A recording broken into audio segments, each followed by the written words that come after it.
Shalom, Hebrews. It's Israel and Israel for the Israelite Brotherhood.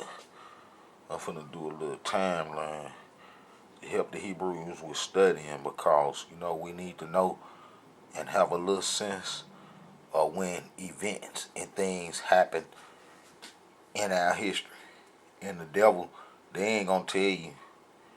And if you look at and read the so-called Bible, the Tanakh, in the order that they got it in, it's gonna confuse you and you ain't gonna know when nothing happens. You just gonna be reading the book. Yeah, you still gonna know the history and you gonna know that we the Hebrews, but it ain't gonna be in order.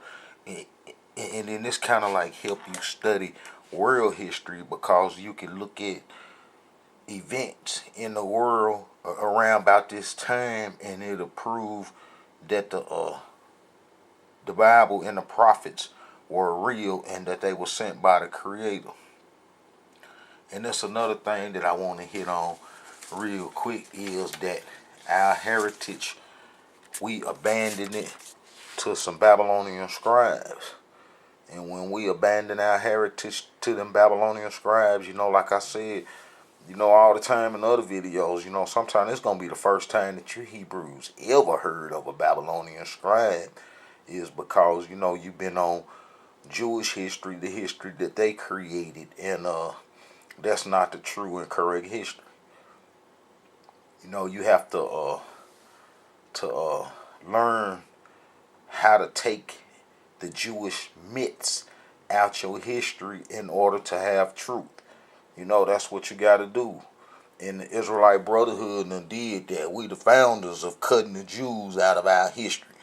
We ain't doing no Jewish history around here. And Hebrews are not Jews. Even though they try to, take the word Judah, Yehuda, and break it down. They always breaking words down and turning it and making other meanings. That's like I got a video, man, about the Semites. That Semites are not Shemites and how they'll take a word and break it down and give it another meaning. I got a video about this, and if you read the comments, I show you who the Semites are. And if I got enough time in this video, I'll try to bring that up and put that back in. But we Hebrews are not Shemites. But like I said, it's important to have a sense of timeline of when events happen because, the way that the Babylonian scribes got the book and got the Bible, they got it all messed up. You know what I'm saying? That's like they got Ezra and Nehemiah way before the book of Isaiah and Jeremiah, to where by the time you read Ezra and Nehemiah after, Chronicles and, First King, Second King, Chronicles, First Chronicles, Second Chronicles, and then you be done jumped into Ezra, and by the time you get to the back of when things happen, when our history start to fall apart, that's a whole nother different timeline and date.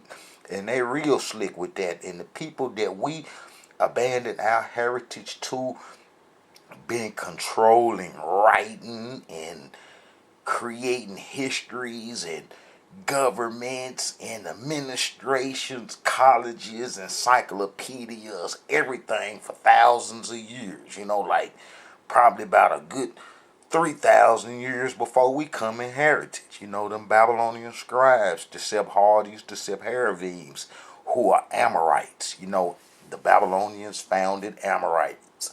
What I'm saying? The Babylonians, the Amorites founded, and those people come from Cypher, and they was Babylonian scribes. And when we went into Africa, because we was tricked out the covenant, I got plenty of videos explaining this, how we was tricked out the covenant for fooling with Egyptian religion, and how we got chased up off the land, and how we abandoned our heritage to those Babylonian scribes that had 3,000 years of book writing and bookkeeping, before we even come into, our heritage.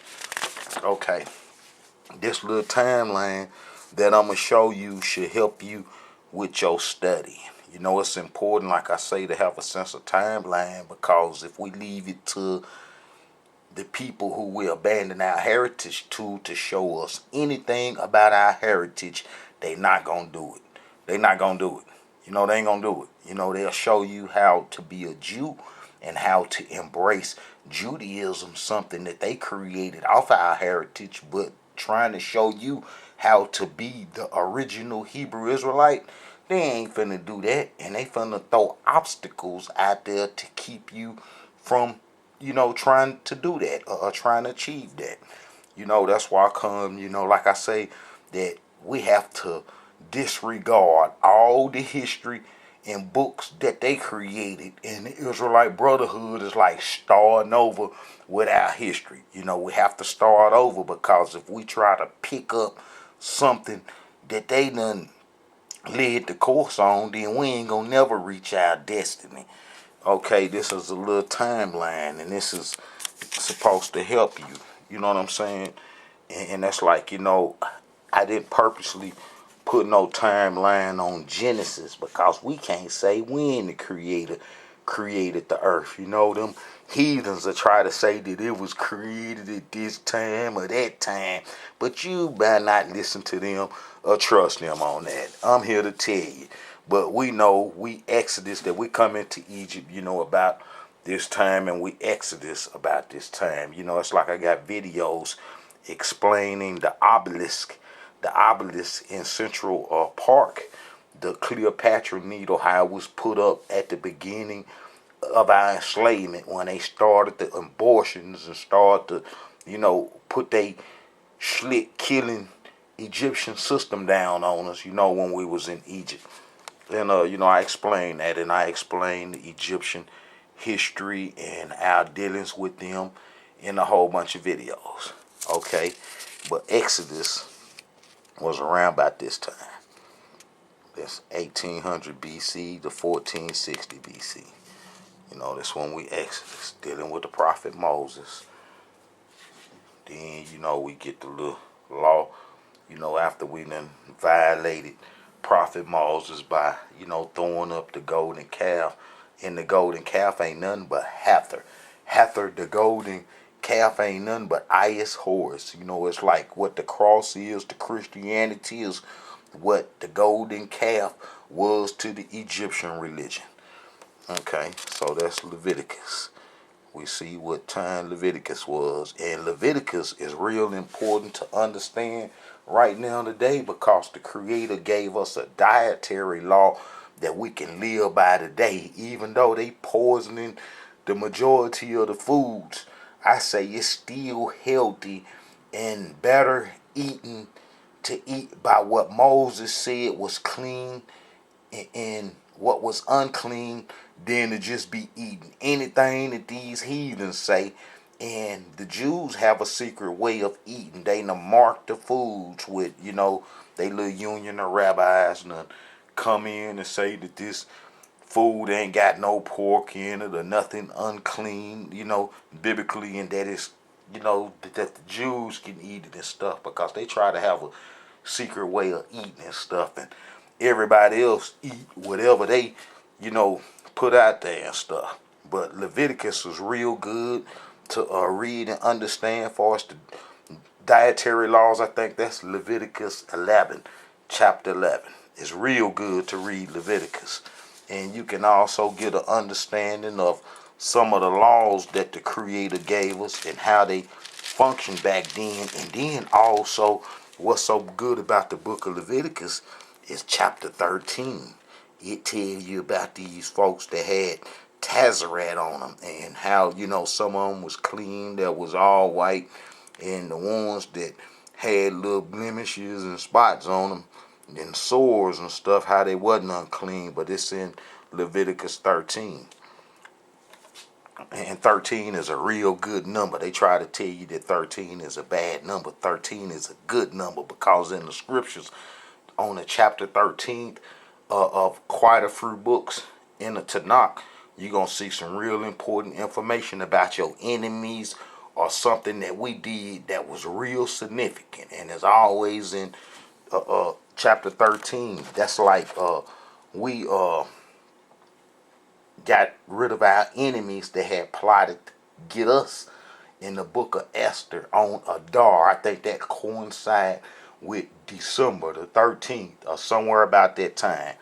Okay, so that's Leviticus. Like I say, Leviticus is good because you get to learn about our dietary laws and what was clean and what was unclean.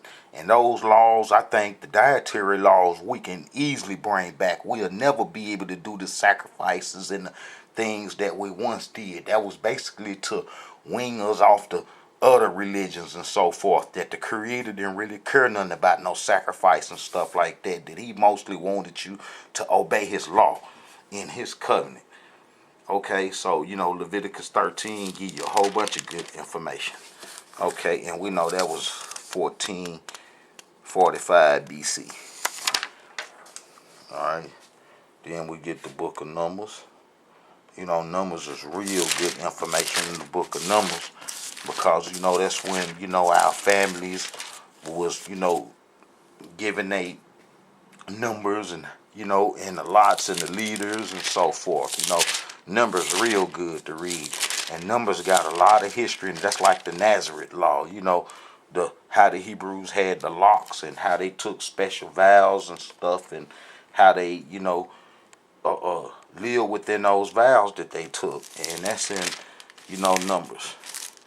And Numbers give you a whole bunch of history, keeping the Passover and so forth, and then also Numbers show you how we wanted to return back to Egypt too, and it's a whole bunch of good information in the book of Numbers. Numbers from Genesis, Exodus, Numbers, Leviticus, and Deuteronomy. That's gonna be the Torah, the first 5 books. That's the history that Prophet Moses gave us and come down with, and how he was responsible for the Torah. And Numbers give a whole bunch of history, and then that's 1445 to 1407 BC. Okay, and then, oh man, everybody know about the book of Deuteronomy. If you don't know nothing about the book of Deuteronomy, then, man, I just don't know what to tell you, because that's one of the most important books, because it contained the curses.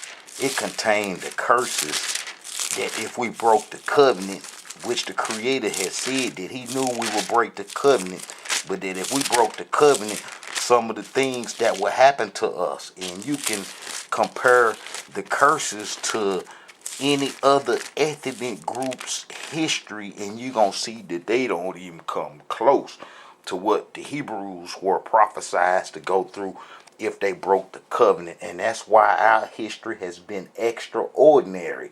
And the things that we have been through has been like no other. And ain't no human on the face of this earth been treated worse than the way we've been treated from slavery days to now. And we still being plucked alive by our enemies, the people that got us in captivity.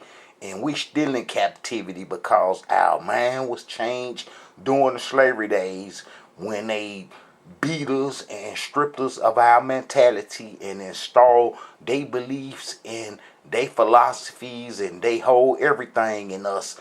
And we ain't been the same since the slavery days. So we still in captivity because we was brainwashed and we lost our senses during the slavery days, and we still like that. So we still in captivity, and we need rescuing and we need saving.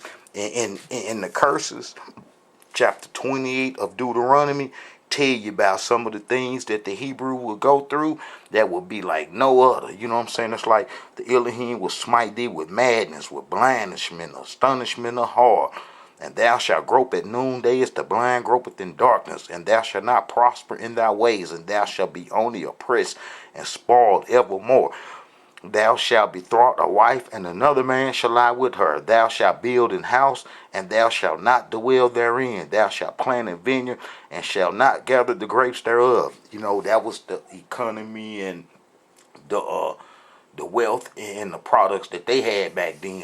Figs, oil, and grapes. So we're going to say everything based on those terms. But what it's saying is that we will be plucked alive, and that our enemies will have all our resources.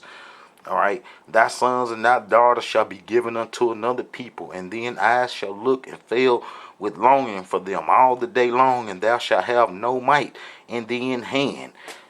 The Elohim shall cause thee to be smitten before thine enemies, and thou shalt go out one way against them, and flee 7 ways before them, and shall be removed into all the kingdoms of the earth. I'm talking about Prophet Moses, talking about them curses. Look, and this is the one, how you know we the Hebrews, is because as you read down and read the curses, chapter 28 of Deuteronomy, and then you get down to the part that says, therefore shalt thou serve thine enemies, which the Elohim shall send against thee in hunger, and in thirst, and in nakedness, and want of all things. And he shall put a yoke of iron upon thee neck until he have destroyed thee.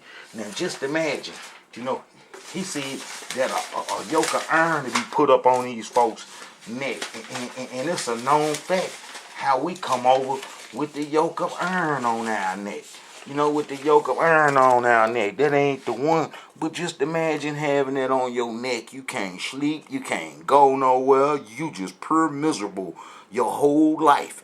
And that's what them Hebrews went through from the transatlantic slave trade when they first brought our ancestors over here. And we didn't get no relief for hundreds of years. And I got other pictures of how they did the Hebrews, how they whipped their backs and man, just beat them alive. But just imagine having that on you. You can't escape. You can't go nowhere. You just locked down right there. And that was a curse. Ain't nobody ever walked around with that type of stuff on them in the yokes and stuff that we had put on us in the slavery days. Ain't nobody ever had that type of stuff on them. But them devils put that stuff on us because them was the curses that we were supposed to go through. Like I say, I got a whole bunch of other more images. I should have had some of them slave images with them yokes on, but everybody know about them curses and how we fulfill that. Therefore shalt thou serve thine enemies, which the Elohim shall send against thee in hunger, and in thirst, in nakedness, and want of all things, and he shall put a yoke of iron upon thee neck until he have destroyed thee. The Elohim shall bring a nation against thee from far, from the end of the earth, as swift as the eagle flieth, a nation whose tongue thou shalt not understand. And we know how we come over here. And we know who that is. Prophet Moses was slick telling us in Deuteronomy that America was going to get us. And the folks with the eagle. You know what I'm saying? And we know this is this Egyptian system that we in because they got a whole lot of Egyptian symbolism. But I could prove it that this is the Egyptian system, because they got that obelisk. They got that obelisk in Central Park that was put up at our enslavement in Egypt. It's called the Cleopatra Needle. I got some videos about that. And then they got that image of King Necho. Why would they have Necho image there? And why would they have that obelisk there? And why would they have all them obelisks from Egypt here? You know what I'm saying? So it's a meaning behind that. It's a reason behind that, because this is the Egypt that Prophet Moses said that we'll be taken to in ships. That's one of the most important curses too. And that's why the book of Deuteronomy is real important to read and understand. But basically all the Hebrews, we know about the curses because we didn't live them. But that's Necho. He killed King Josiah. Our only chance to get right after being on Egyptian religion for 300 years, and after he cleaned the Egyptian religion up, then the Egyptians come out and kill him and put us back on the Egyptian religion, and we go into Africa and we got enslaved from there, and here we are now. So we know that done come true. Them curses done come true, and we know that, you know what I'm saying, that our folks had them yokes on us, and they can't never make us forget that. They want us to pop and dance and make music and be happy. Beyonce and Jay-Z and them, and slide across the stage. We ain't finna never forget what happened in the slavery days. They can chalk that up. That ain't finna never come out of us, and we ain't gonna never forget. And that's what's gonna drive us to come back into our heritage, is to connect what happened to us in the slavery days to them curses like everybody doing.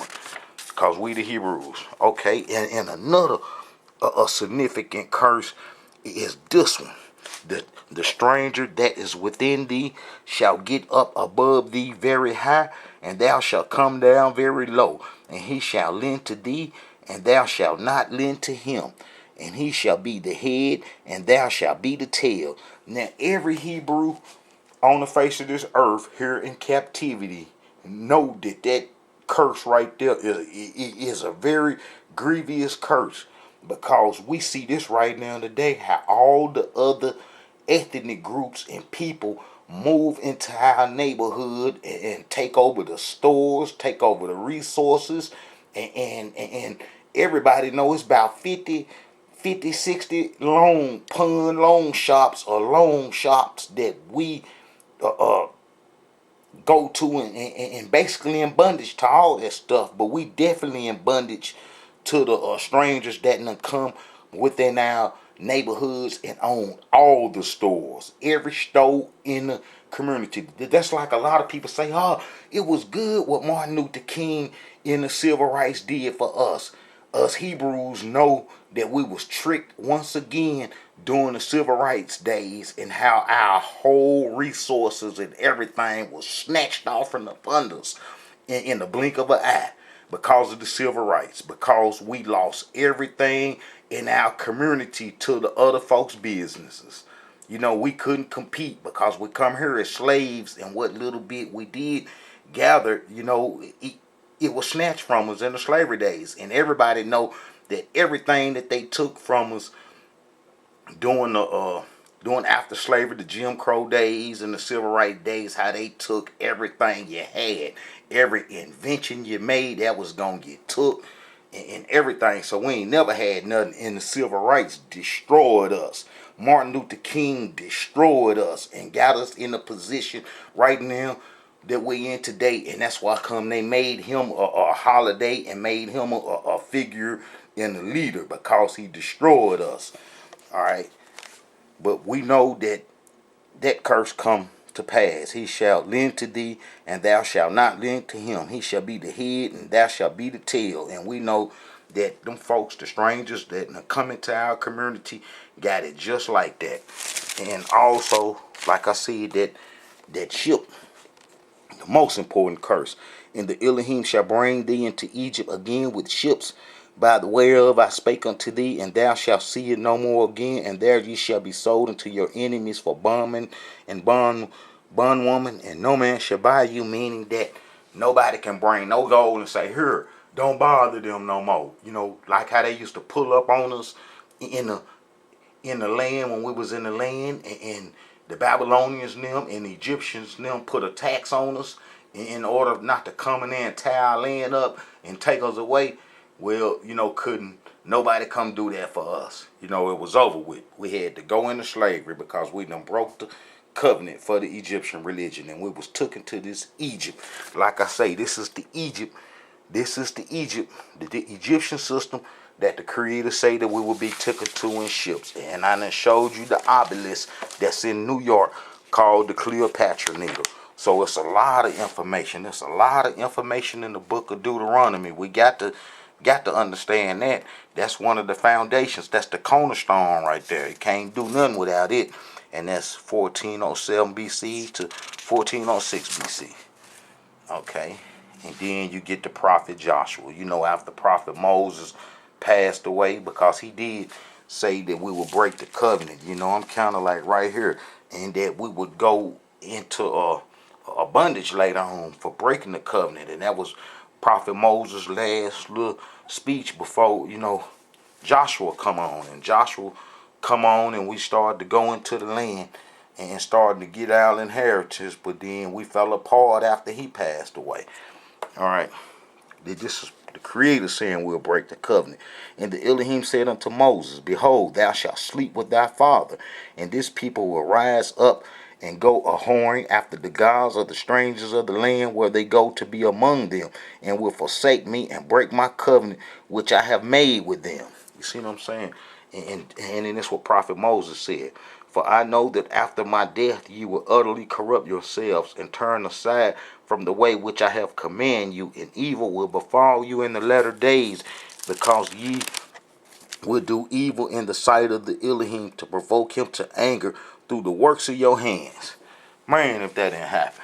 You know what I'm saying? We got our mouth tore out, but the book of Deuteronomy is real good to read. And Joshua, you know, we started to come into the land. You know, we started to get our lots from 1406 to 1375 BC, and we followed the law, and we was coming into the land, and he was a man about business and got the business took care of. Got that business took care of, and we followed him, and we didn't buck him no kind of ways, and we did what we were supposed to. And then soon as he passed away, soon as Joshua passed away, who was from the tribe of Ephraim also, soon as he passed away, 1375 BC, we started to fall off. You know, I got videos explaining how we didn't have the heritage too long, because we started to come in the promised land with Joshua 1375 BC, and we stayed to about 588 BC, like 787 years, and then we got kicked out and got chased into Africa. You know what I'm saying? But during Joshua time, you know, we was holding it down. But all right, then Judges, you know, when we got in Judges, we was in all kind of bondages. We didn't run the people out. We got our mouth tore out, and we was just hurting real bad, because we come into the land and we tried to be friends with the people. Like now, we think it's cool and think it's hip and think it's the best thing to be messing with the other ethnic groups. You know, that's like the Creator made birds. You don't see no hawks going and trying to live and kick it with no pigeons. You don't see no pigeons trying to go kick it and hang with the blue jays. You don't see no blue jays trying to go hang with the eagles. But us, man, we do everything that we ain't supposed to. You see the other ethnic groups staying in a lane, staying in a zone. But us, we got to whore ourselves up under everybody and everything. And it kind of come from the slavery days, because they got us real loose since the slavery days. And they want to wash our heritage away and us slick destroy ourselves, like the exiles were destroyed in their last days when they come from Babylon. Prophet Isaiah get their history up in detail, and I talk about that in other videos too. But Judges, we got our mouth tore out, and we was in captivity, and we was getting messed up for like 275 years until Samuel come on. You know, I think it was about 275 years we was messed up and getting our mouth tore out, and we just had Judges, and we didn't get no relief, and we was almost on the verge of getting destroyed, and we pulled through and made it through with the Judges. And then we get Samuel, you know what I'm saying? We followed the law and did what we were supposed to, and we tried to do what was right. You know, we only did the law from that time, from Samuel, Saul, and King David. Is like 130 years we followed the law. And then we all know that after King David passed away, that wicked Solomon come on.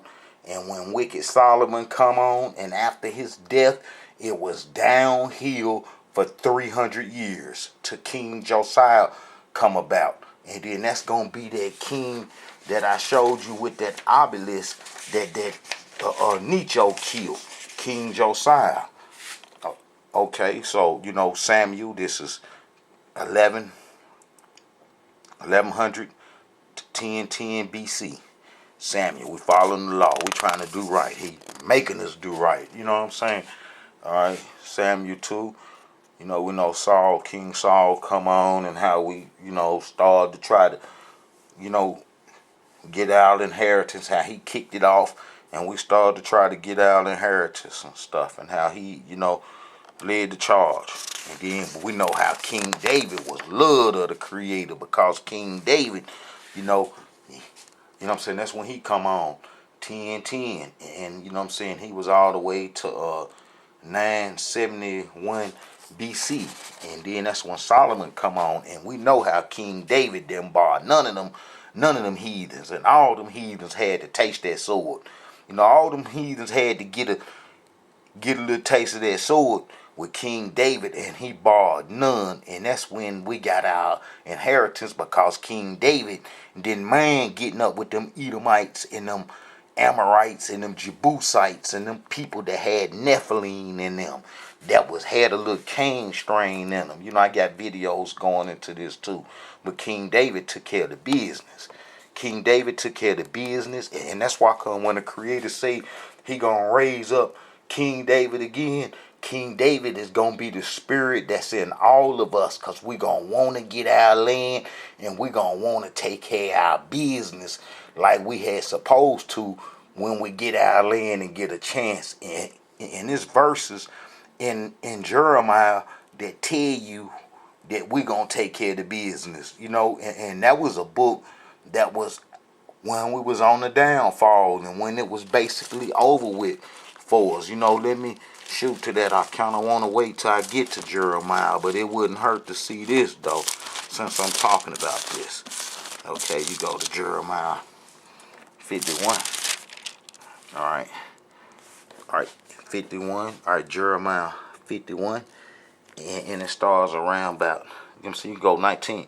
The portion of Jacob is not like them, for he is the form of all things, and Israel is the rod of his inheritance. The Elohim of hosts is his name. Thou art my battle axe and weapons of war. For with thee will I break in pieces the nations, and with thee will I destroy kingdoms, and with thee will I break in pieces the horse and his rider, and with thee will I break in pieces the chariot and his rider. With thee also will I break in pieces men and women, and with thee will I break in pieces old and young, and with thee will I break in pieces the young man and the old man and the maid. And I will also break in pieces with thee the shepherd and his flock, and with thee will I break in pieces the husband and his yoke of oxen, and with thee will I break in pieces captains and rulers. You know, so we is the Creator's army, and them people enslaving us, thinking that they done did something and then got away and trying to trick us. They going out their way super trying to get us out of the mentality of being the Hebrews or coming back into heritage, because they know what wait on that other end. You know, it's already wrote. You know, they can feel funny all they want to about this message. It don't matter. They know what time it is, that we gonna come into our heritage, and we gonna be exactly what the Creator say, his battle axe. So, you know, they know that's coming. So that's why come they trying to keep us that everybody is all together and we all one, and let's coexist and all that old madness, after we done been slaves for 400 years, and they got their feet down on us, and now this system finna collapse and come down, and now they want everybody to be friends, and they even coming out with laws making sure you be friends, but that ain't gonna work, cause whatever's wrote in that Tanakh, them heathens know gonna come to pass, because they done observed history, and they done observed the prophecies come to pass, especially those curses on us. All right, so we know King David took care of the business. King David took care of the business, and got us what we were supposed to have while we was, you know, in the land and stuff. And we didn't fool around with no other gods or fall off during King David time, because you knew what time it was, you know. All right. Then First Kings, you know, it's going to be with Solomon and then Solomon. And you know, it's a prophet Obadiah was around this time, 1853. All right, Solomon was around about this time, and Solomon fell off, but that's when First Kings 970 to 853 BC. So when you're reading about First Kings, you're reading about the history in that time frame. All right, then you get the Second Kings. You know, Second Kings gone, you know, the kings of Judah, and they go all the way to when we was chased out the land, and how we, you know, was some of us was taken into captivity to Babylon, that little tenth, what I call the 1%, how they was taken to Babylon, and it stopped there. But Second Kings, with Judah, and First Kings dealing with Israel, the kings of Israel, Okay, all right, and then we got First Chronicles. First Chronicles is real good to read, because First Chronicles, you gonna learn that it wasn't no 10 lost tribes, and then you get King David's genealogy to the end. To the end, they try to say that King David's genealogy went on all the way down to Jesus and them time, but that's false history. That's false history, and that King David's descendants in that's gonna be First Chronicles 3. It go into you the sons of David, and then it go all the way down. If you read these names, it don't even match the names in the New Testament, and Matthew and Luke, and the folks that's supposed to have Jesus genealogy, that's trying to connect them folks in the New Testament to the people in the Tanakh.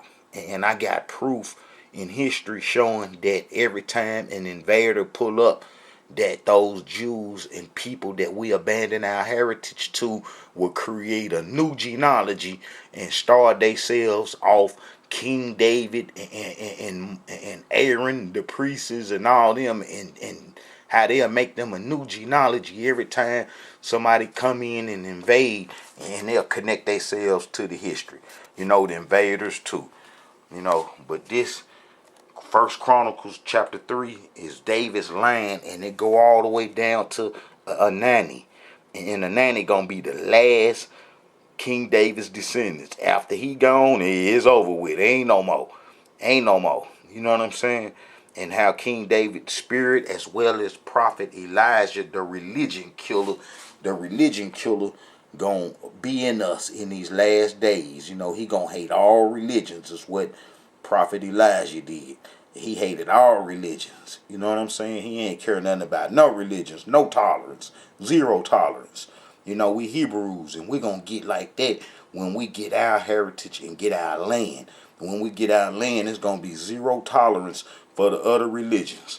I don't care how they feel about it. Okay, that's just how it is. Alright, so King David's descendants in First Chronicles, and then when you get to Chronicles 5, and then you read Chronicles 5, and as you read, you see that it wasn't no 10 lost tribes, and that the Syrians only took the fighters away. When you get to First Chronicles 5:18, the sons of Reuben and the Gadites and the half tribe of Manasseh, of valiant men able to bear buckler, sword, and to shoot with bow, and skillful in war, were 440,703 score that went out to war. And as you read on down, in the Yah of Israel stirred up the spirit of Paul, king of Assyria, and in the spirit of Talcapalazer, king of Assyria, and he carried them away, even the Reubenites and the Gadites and the half tribe of Manasseh, and brought them unto Hubber and her unto the river Gazan unto this day. And that's also where they took prophet Ezekiel and the people that was taken in the first captivity too. Same spot, and how those folks came home, and how prophet Ezekiel made us all one too. But this is First Chronicles, 1003 to 970 BC. The history falling around about that time. Okay, Second Chronicles 967 to 609 BC. Second Chronicles. So you see, about that time. Real good history in Second Chronicles, because you also get to see that it wasn't no 10 lost tribes, especially when you read King Hezekiah's history. You're going to see that it wasn't no 10 lost tribes. And this is 715 BC. This is 7 years after the so-called Assyrian captivity took place. This is 715 BC. And as you read, and it says, and Hezekiah sent to all Israel in Judah, and wrote letters unto Ephraim and Manasseh, that they should come to the house of the Elohim at Jerusalem to keep the Passover unto the Elohim Yah of Israel, the men of Israel. For the king had taken counsel and his princes and all the congregation in Jerusalem to keep the Passover in the 2nd month, for they could not keep it at that time, because the priests had not sanctified themselves sufficiently, neither had the people gathered themselves together to Jerusalem. And the thing pleased the king and all the congregation, so that they established a decree to make proclamation throughout all Israel, from Beersheba even to Dan, that they should come to keep the Passover unto the Elohim Yah of Israel at Jerusalem, for they had not done it of a long time in such sort as it was written. Now listen, he sent a letter from the whole Israel, from the whole kingdom, from the whole Beersheba to Dan. Now you just seen that, from Beersheba to Dan. And then as you look on this map right here, you're going to see Beersheba right there. Beersheba right there. Now he done sent the whole letter through all them towns. Through Benjamin, Ephraim, Manasseh, Ishkar, Zebulun. He done sent all the way to Dan. You know what I'm saying? He done sent the letter from all the way there, man, to all the way here. So this is 7 years after the so-called Assyrian captivity, where them Babylonian scribes, the people that I tell you that we abandon our heritage to, and I hope and pray I can get their little history in too, and how we abandon our history, man, to them, and how they created all kind of myths, and them be the myths that the Hebrews be living in and be believing and stuff. That old 10 lost tribe mess, knowing there never was no 10 lost tribes, and how we all went into Africa in the book of Jeremiah. And I can show that easy, as I do in all the other videos. But as you read down, after he said, that he sent the post from Beersheba to Dan, so the post went with the letters from the king and his princes throughout all Israel and Judah, according to the commandment of the king, saying, Ye children of Israel, turn again unto the Elohim Yah of Abraham, Isaac, and Israel, and he will return to the remain of you that are escaped out of the hands of the king of Assyria. So as you read down, you'll see that the tribe's still there. The tribe's still there. As you read down, you'll see that the tribe's still there. All the tribes still there. And then all the tribes not mentioned here gonna be mentioned during King Josiah's time. This is King Hezekiah's great grandson. This is Manasseh, Amon's son. King Manasseh, that's Hezekiah's son, and then he have a son named Amon that didn't rule no time, and then King Josiah, and then you'll see all the rest of the tribes. 2nd Chronicles it's the 10 lost tribe myth killer, and you know what I'm saying. Like I said, King Josiah named all the rest of the tribes, and he also said that he had the Ark of the Covenant there too. You see what I'm saying? So it's real good to understand this timeline, because during Solomon time, they say that the Ethiopians had the ark and they done took it off to Ethiopia somewhere. But we know that's false, because King Josiah is a king of prophecy. So he gonna have the real ark. You see what I'm saying? Because the creator of them told the prophet to pronounce his birth in his name before 300 years before he was born. And this after Jeroboam come out of Egypt with them golden calves and tried to put them on us. And then, that prophecy was said about, come about. That's going to be, turn right to it. All praise be Almighty Yah. All right. And behold, there come a man of Yah out of Judah by the word of the Elohim unto Bethel, and Jeroboam stood by the altar to burn incense, and he cried against the altar in the word of the Elohim, and said, O altar, altar, just said the Elohim, behold, a child shall be born unto the house of David, Josiah by name, and upon thee shall he offer the priests of the high places that burn incense upon thee, and men's bones shall be burned upon thee. And then that came to pass. King Josiah did just that. Look, turn right to him. Turn right to him. So he had the ark. Never was no ark in Ethiopia. That's false history. Why would the creator let some idol worshippers and some Christians come get the ark and take it somewhere.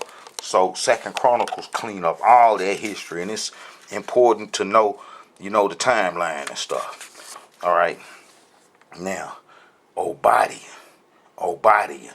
All right, we're gonna be 118 years after King David's death, and 78 years after Solomon's death, and he made a prophecy of how the Edomites would come in and take our land over and get everything and stuff, and how the Edomites hold our land down until judgment come down on them, which we think is taking place now. So Obadiah is 853 BC. Real good and important to know that. Like I say, they ain't got the Bible in its correct order or in the order that's chronicalized with the dates, flowing from top to bottom. They ain't got that. It's all mixed up. All right. Then you get Prophet Joel. Real good prophet. This 98 years after the kingdom split. He 98 years after the kingdom split. The kingdom gonna split under Jeroboam in 931 BC. So, all right. Amos. Real good prophet. All right. Amos, 205 years after King David, 165 years after Solomon. He was in Israel. This 44 years before the so-called Assyrian captivity, when they come snatch the fighters to help them fight against them Scythians that them pulled up. And I got some history, man. I got videos, man, about how Prophet Jonah went to Nineveh and tried to tell them to quit kicking it with them Scythians. Scythian is the code name for Ashkenazi, and how they was up in Assyria kicking it, and then how they got so deep that the Syrians tried to get them up out of there, but it was too late, and how they took Assyria down and destroyed it. But Amos was before that, 766 BC. Then the prophet Jonah come 6 years later, and this when the Assyrians, was moving about, doing all kind of stuff, robbing folks, all in other nations, robbing folks, the Medians. They was all in media, and man, they controlled Babylon. That was an on and off thing, and that's how them devils used to come from the Caucasus Mountain and transit from Assyria and get into Babylon and stuff. And then they took Babylon over, and how Babylon was the mixed nation, and that's where the Semitic folks come from.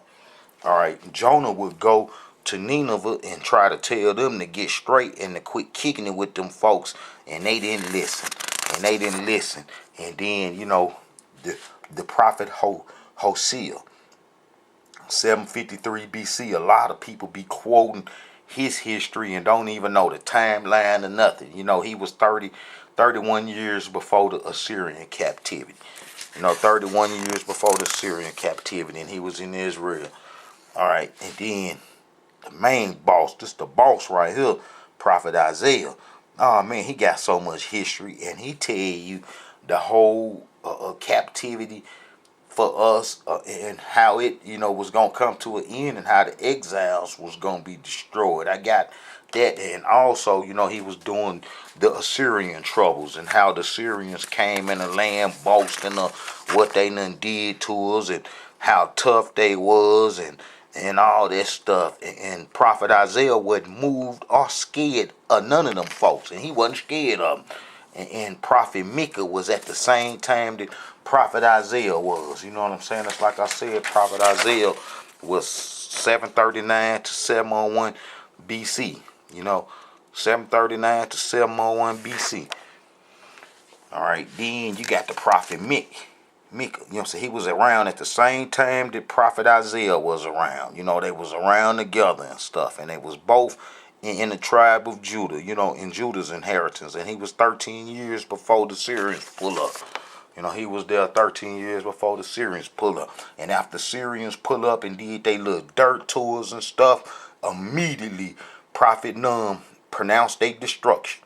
And that's when they was really needing help, because them Scythians, them folks on them horses with them body parts, that they done got for trophies and stuff, and how they ride around in the prophet Habakkuk, when Habakkuk tell you about them coming to destroy us, and how after they destroyed Assyria, how they would come and get us.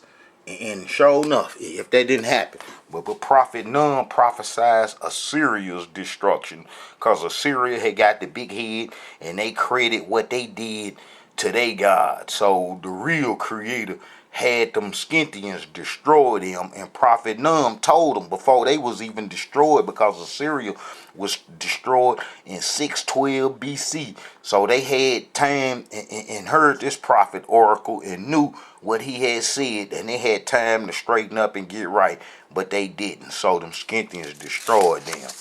All right. Then you get Zephaniah. That's gonna be 638 BC. You know what I'm saying? Remember the prophet Num, 697 BC. And then you get Zephaniah, 638 BC. You know what I'm saying? It was about over with for us. We was, wicked, because King Josiah and cleaned the land up. And the Egyptians come out, kill him. And we would go back to Egyptian worship. But he tell you, good history in this book. And this is what time this prophet was around this time, 638 BC.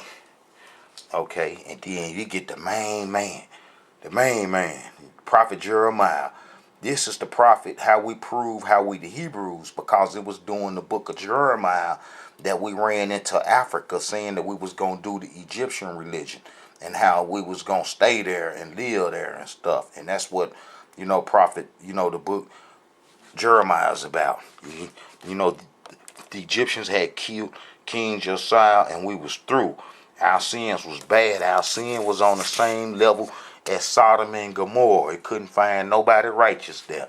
But prophet Jeremiah was 627 BC to 586 BC, and he was around during King Josiah time. All right, this is a real important prophet right here, because he tell you the Ashkenazi was gonna come get us. You know what I'm saying? It was over. You know what I'm saying? He called Ashkenazi on them horses, and them folks come on them horses, and it was over with for us. It was over with for us, because we was playing around and stuff. Man, he called for them folks on them horses. And he called for them folks on them horses to come get us, Ashkenazi. And it was a warning before they got there. And how we was on that Egyptian religion, playing with them Egyptian religions and them Amorites and them Canaanite folks. And them folks come in. And that's what the book of Habakkuk is about. They come in. It's going to be the Chaldeans and all them folks coming in to get us. And they got us and chased us up off the land. That's 625 BC. All right. Then we get the prophet Ezekiel. Oh man, he the prophet that made us one. You know what I'm saying? In Babylon. You know what I'm saying? And we become one under his guidance, when he took those 12 sticks and bound them together and say that they would be one. And this prophet was also at the river Gazon and Habor, where they had took the 3 tribes, during the Syrian times. All right. That's a real important book to read. Real important book to read. The book of Ezekiel. All right, then you get the book of Ezra. Oh man, it's the exiles right here. Now that's the end of the people that had went into Africa in the book of Jeremiah, and we was gone on into Africa, the 99%, but it was a percentage that come back, that 1% that come back from Babylon that was captured and took into Babylon, and they come back, and that's the book of Ezra. Real good to read this book and understand this timeline. And because then you get to understand it, because like I say, they got the book of Ezra way in the beginning with Chronicles and Kings, and it should have been way back in the back with the book of Haggai, Zechariah, and Malachi. All right, there go the prophet Haggai, All right, Ezra, 537, 486 BC.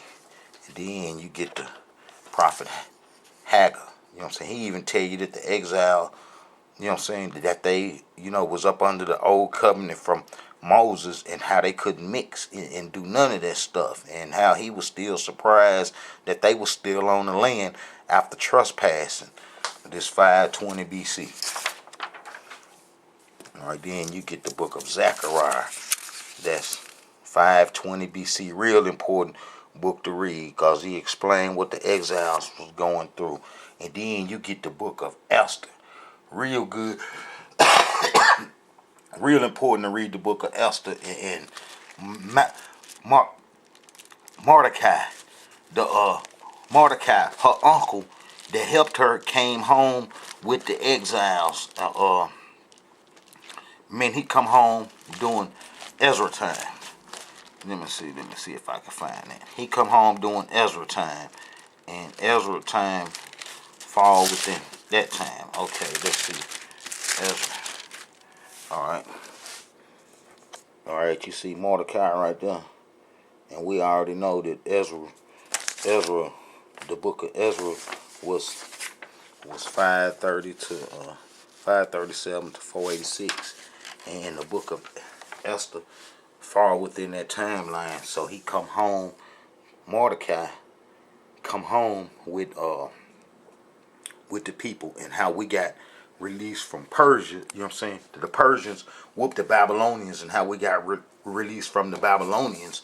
But them folks tried to slick destroy us on the 13th, and had set a date. Amalek, you know what I'm saying? The Aggites, and how they tried to destroy us on the 13th, and had made a proclamation to get us everywhere, rob us and do what you want to on the 13th, and how we flipped that.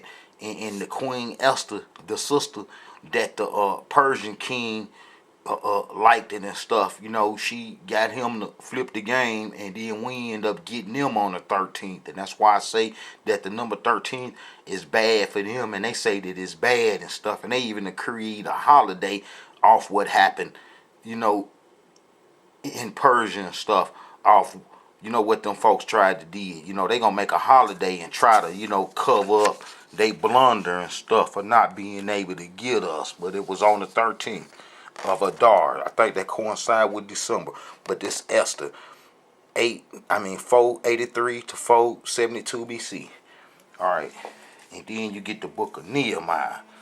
All right, this 445 to 432 BC. That's the book of Nehemiah. Real important to read, because he tell you how them folks was all up in the temple, and how they was just doing everything, and how they done took the temple over and stuff, and how the enemies, we was sleeping with them, and how it was basically over. He even let you know that they was in bondage and in a servitude and stuff in the book of Nehemiah. And if you read to let me see if I can get that in real quick. Yeah, man, it was over with. All right. That's the 13. Man, let me see.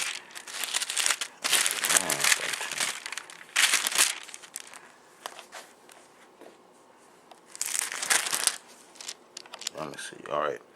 Behold, we are servants this day, and for the land that thou hast given unto our fathers to eat the fruit therein and the good thereof, behold, we are servants in it, and it yield much increase unto the kings whom thou hast set over us because of our sins. Also they have dominion over our bodies and over our cattle, and at their pleasure, and we are in great distress. And that's the way they was, and the Greeks come in and put their lights out.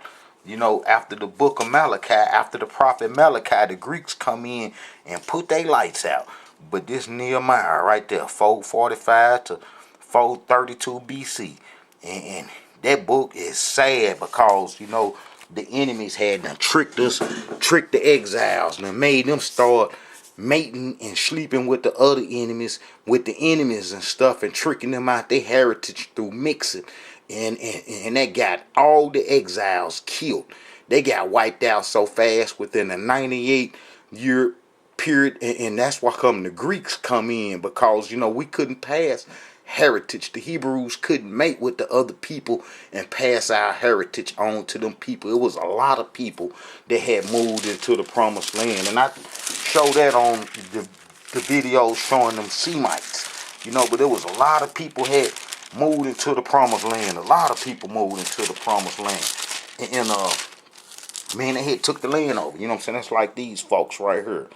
You know, then wrote Room and the counselor and Shimi the scribe, the Babylonian scribes, and the rest of their companions, and the Danites, the Arphishaphites, the Tarpelites, the Haspharites, the Achivites, the Babylonians, the Shushanites, the Dehivites, and the Elamites. All them folks moved into our land along with these other folks that was placed in our land.